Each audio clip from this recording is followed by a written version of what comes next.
All right.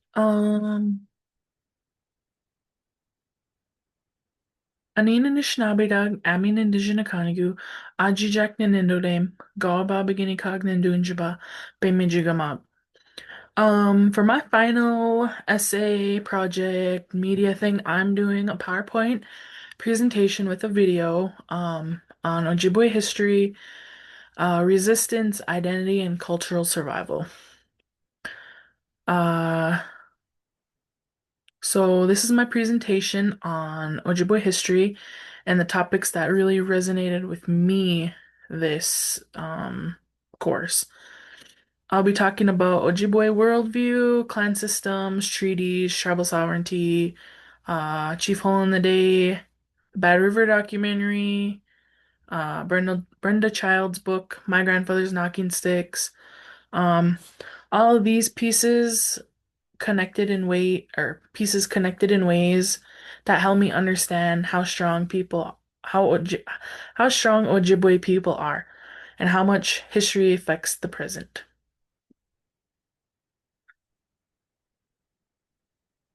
All right. What my presentation covers. In this presentation, um, I'm pulling together several of the course topics and outside materials that stood out to me most. The videos we watched helped me understand identity and leadership. The clan system helped me understand community structure. Treaties and sovereignty helped me understand legal and political history. Then the Bad River documentary, Hole in the Day, showed me what resistance and leadership looked like across generations. Brenda Child's book helped me see what everyday life looked like for families. All of these sources, I think, connect to each other in one way or another. So let's see, did I mention all that? Yep. So Ojibwe, worldwide and core values. This would be probably the first big idea that stuck with me was the Ojibwe worldview. The teachings describe land and water as living relatives, not just resources. Everything in Ojibwe culture is based on relationships with people, animals, the land, and the spirit world. Community responsibility is huge. Balance matters. And oral stories aren't just entertainment, they carry on teaching, rules, and identity. So, the core values that I came up with were land and water as living relatives, kinship networks, human and non human, maybe even animate and inanimate, community responsibility, and oral teachings. Oral teachings shape worldviews. Um, the clan system or Demag is a perfect example of a worldview in action.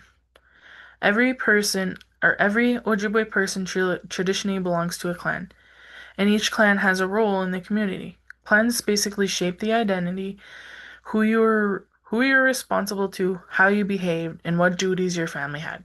This helped keep the community organized and supported and balanced. Um, so these are some of the basic clans. You have fish, hoof, deer, marten, crane, loon, Magizzy, Makwa, and then I did half Ojibwe and half English. That's okay. Um, yeah, and then they're passed down from your father. Sometimes they're not your father, but most of the time it's your father who your clan goes off of. Um, Clan roles and responsibilities. Each clan has a distinct role. Crane and Loon, are leadership clans. They help settle disputes and speak for the people. The Bear Clan Mukwa are members protect the community and also serve as healers. The Fish Clan are thinkers, teachers, and advisors. The Martin Clan are warriors and strategists. The Bird Clan members are spiritual leaders and visionaries. The Deer Clan or Hoof People are known for gentleness, kindness, and the arts. This shows how every person had a place in in the larger community. Why do the clans still matter today? Even though the world has changed, clans still matter today.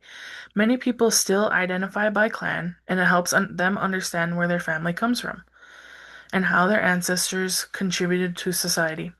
The idea of balanced leadership, community, responsibility, and using your gifts for the nation, you can still see that in sovereignty fights, activism, and cultural revitalization. So, um, they're going to maintain community balance, guide identity and belonging, influence how leaders are chosen, seen in sovereignty efforts and activism. Next topic we're going to move to is treaties in Ojibwe history. Treaties are legally binding agreements between Ojibwe nations in the US, the United States. These were not gifts from the government, they were negotiated agreements. Um, Ojibwe people ceded land, but they kept an important rights, like the rights to hunt, fish, gather. The US made promises about also made health promises about healthcare, education, and protection. It is important to remember that the treaty rights were reserved, not granted. That means Ojibwe people already had these rights long before the Europeans came. They agreed to share the land, but they didn't give up their identity or responsibilities. Treaties are still in effect today, which is why tribal nations can protect forests, lakes, and rivers under these agreements. They are the supreme law of the land, meaning they go.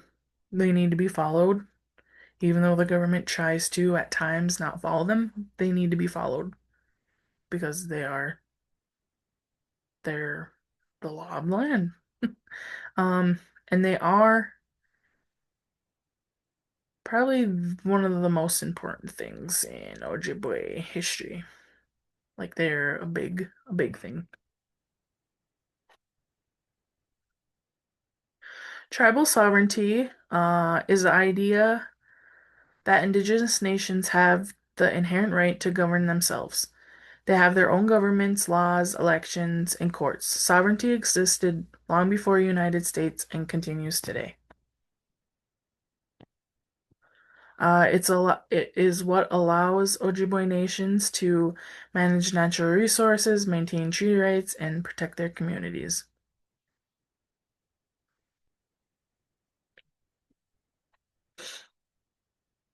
Sovereignty in action, Bad River example. One of the best modern examples of sovereignty in action is the Bad River Band of Lake Superior Ojibwe. In the documentary, they fight to protect the river and wetlands from the Pipeline Company. They use treaty rights, environmental science, and community strength. This showed me that sovereignty is not just political, it is cultural and spiritual. Uh, so Bad River used the treaty rights to protect the water because they have those treaty rights. The sovereignty was used as a tool of environmental defense, modern expression of ancestral responsibility.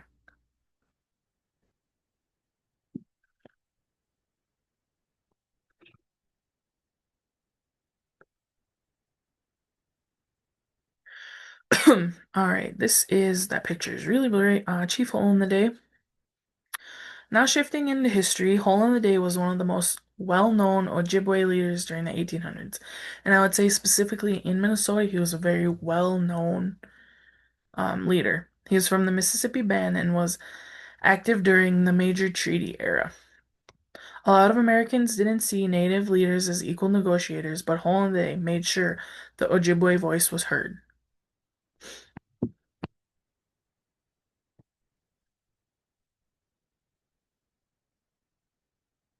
Hole in the Day's leadership. What I found interesting about Hole in the Day was his political strategy. He knew how to negotiate and understand the U.S. government's tactics.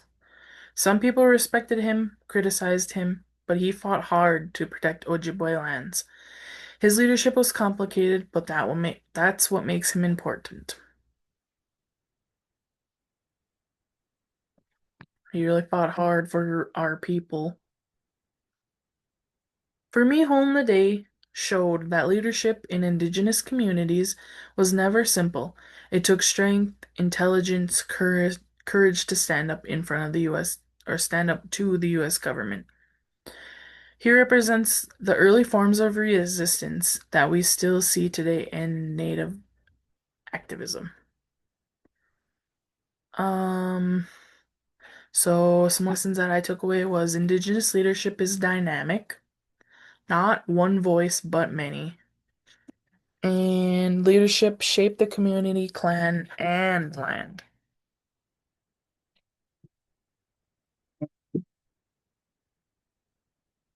The Bad River documentary was one of the strongest parts of this course. It shows the Bad River bands fight to protect their land water from a pipeline threat. It's not just an environmental issue, it's a sovereignty issue, a treaty issue, and a cultural issue. Um, so this is just like a picture of somebody in the documentary and then a review that says this empowering documentary is powerful call for truth, justice, and above all, democracy. Bad River will probably make the most audience feel indignant. I think that's what that says. That's a little blurry. As they have every right to feel, but also empowered. I really, really like this documentary. I was kind of like iffy about it at first because you know how some movies people show are like iffy, but it was really well done and very good one. I would definitely suggest it to anyone. Some themes from the Bad River. Some of the biggest themes from the documentary were environmental justice, treaty rights, generational leadership, and the importance of protecting water. The tribe isn't just fighting for themselves, they're fighting for everyone who needs clean water. Brenda Child's book was beautiful because it combined family history with big historical forces. It showed what life on the reservation looked like in the early 1900s. The work, the humor, the poverty, the resilience.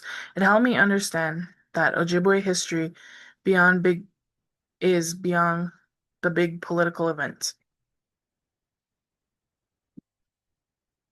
This book was another one that was really good. I probably read it in about a day and a half. It was just, oh my gosh, it was good.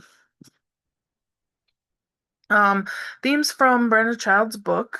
The book talks a lot about women's work, seasonal labor, family support, and how people survived through tough times. Even when they faced poverty or hardship, they still found ways to laugh, tell stories, and keep their traditions alive.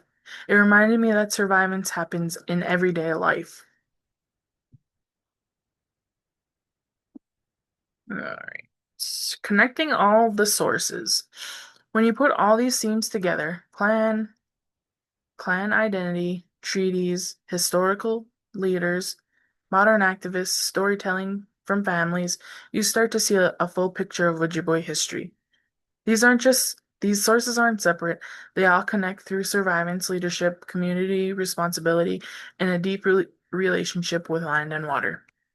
So some of the themes or the main topics that I took from each like little topic would be clans, identity and community roles, treaties, foundation of modern rights, sovereignty, how Ojibwe govern today, home of the day, leadership of the past, Bad River leadership of today, Brenda Child's book, history through family life. I feel like each one of these topics and then their subtopic covers a lot and they all relate to each other.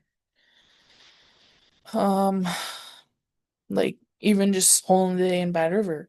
It's leadership of the past and then you have leadership of today. They all are intertwined with each other somehow.